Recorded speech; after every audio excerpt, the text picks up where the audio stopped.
রাস্তা দিয়ে চলার পথে এমন একটি দৃশ্য দেখে কে না থেমে যাবে। আর এই দৃশ্যটির দিকে এক অপলক দৃষ্টিতে তাকিয়ে রইলাম আমি। দেখতে পারলাম অনেক জেলে মিলে একসাথে তারা মাছ ধরছে। তাদের এই দৃশ্যটি আসলে দেখারই মতো। এই দৃশ্যটি মনে করিয়ে দেয় সেই প্রাচীনকালের কথা। তাদের কাছে ছিল না বিশেষ কোনো যন্ত্র, আর তাই তারা বাঁশের তৈরি বিভিন্ন যন্ত্রাংশ বানিয়ে মাছ ধরার ক্ষেত্রে ব্যবহার করে থাকতো। কিন্তু এখন প্রায় এই দৃশ্যগুলো বিলুপ্ত হয়ে গেছে, কারণ এখন প্রায় বিভিন্ন ধরনের প্রযুক্তি নেমে জেলেদেরকে সেই প্রযুক্তির দিকে নিয়ে গেছে। আর মনোমুগ্ধকর দৃশ্য আর দেখা হয় না।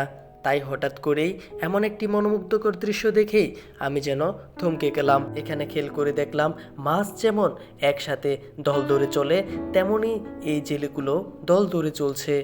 এবং এই মাছ ধরার প্রযুক্তিটা এমনই, তারা যদি এমন সারিবদ্ধভাবে না চলে তাহলে কোনো সময় তারা মাছ ধরতে পারবে না। তাই তারা এমন সারিভাবে মাছ ধরে থাকে।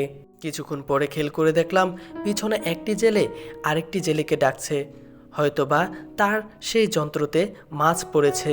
আমার মনে হলো আমিও যদি একটু এখানে নেমে তাদের সাথে মাছ ধরতে পারতাম তাহলে না জানি কতটা মজা হতো।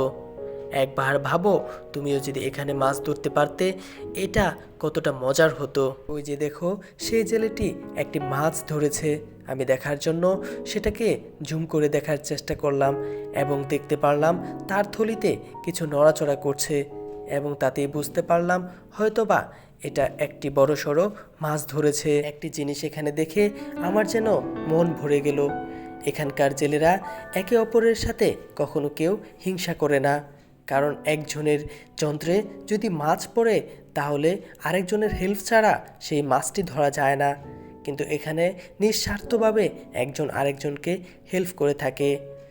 এটা দেখে আমার খুবই ভালো লাগলো। এমন সবাই একসাথে যদি চলে তাহলে পৃথিবীটা কতটা সহজই না হতো।